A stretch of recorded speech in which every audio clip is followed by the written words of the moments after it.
Look at these two tomato plants. Now look at these.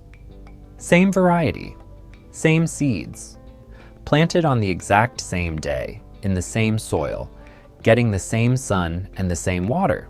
But these two are nearly 3 times the size of the others. Thicker stems, greener leaves, and tomatoes already forming while the others haven't set a single flower.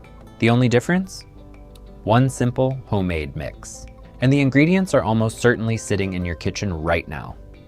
I'm going to show you exactly how to make it, exactly how to use it, and why it works so well. Stick with me, because the real secret behind these huge tomatoes isn't what most people think. This mix costs almost nothing.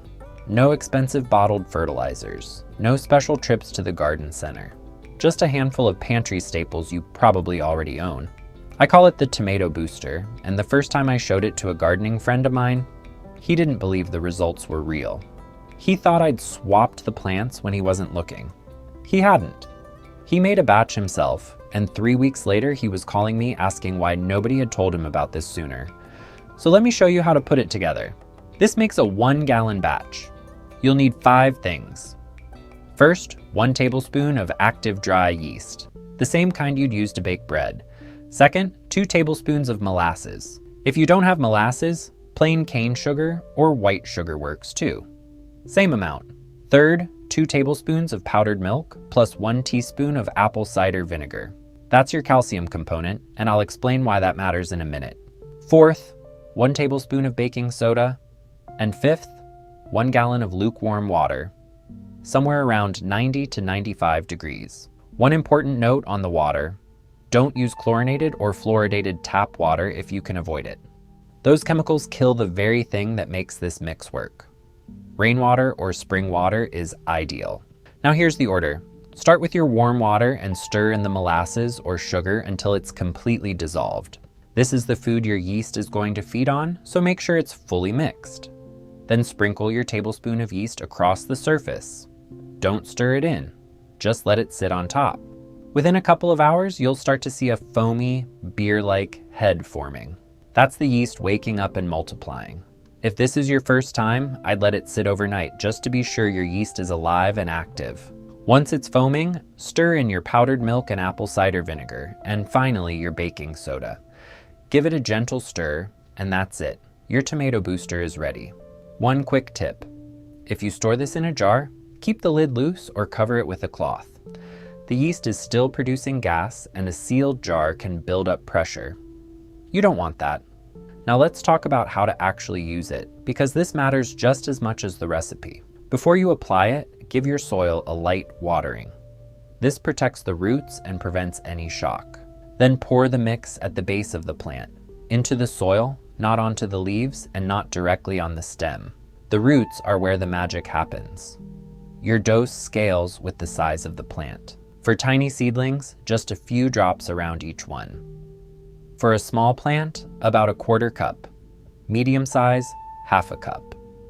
And once your plant is in the ground and established, a full cup. Apply it twice a week, no more than that. Early morning is best, or in the evening near sunset. Avoid the middle of the day when your plants are already stressed from the heat. And here's a warning: more is not better. Do not be tempted to double or triple the yeast, thinking you'll get double the growth. You'll actually get the opposite. Too many microbes start competing with your plant, and you end up with lots of leaves and very few tomatoes. Stick to the recipe exactly. So what should you expect? And how fast? In the first 7 to 10 days, you'll notice the leaves turning a deeper, richer green. By 2 to 3 weeks, the stems get noticeably thicker and the plant starts branching out. And by 3 to 4 weeks, you'll see a wave of new flowers and fruit setting. While your untreated plants are still sluggish, your treated ones will be pulling ahead fast. Now let me explain why this works, because once you understand it, you'll never look at your garden the same way. The yeast is the heart of this whole thing. It's not a fertilizer, it's a microbial activator. It feeds on the sugar, multiplies rapidly, and releases enzymes, B vitamins, and natural compounds that bring your soil to life.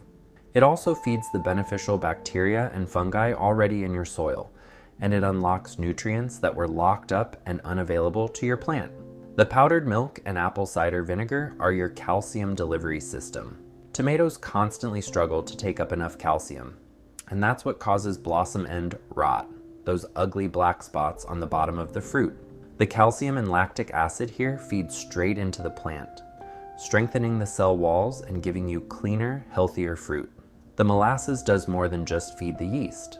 It carries minerals, iron, potassium, magnesium, and it feeds your soil microbes far longer than plain sugar would, giving you a slow, steady release instead of a quick burst.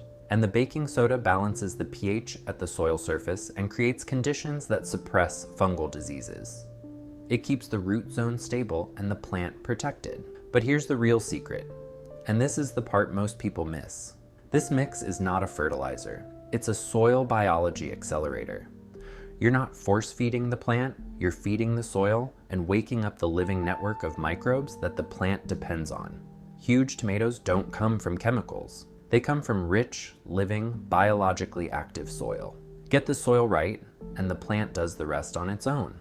Now, if you want to push this even further, if you want those truly huge, sweet tomatoes the title promised, there are 2 add-ins that take this to another level.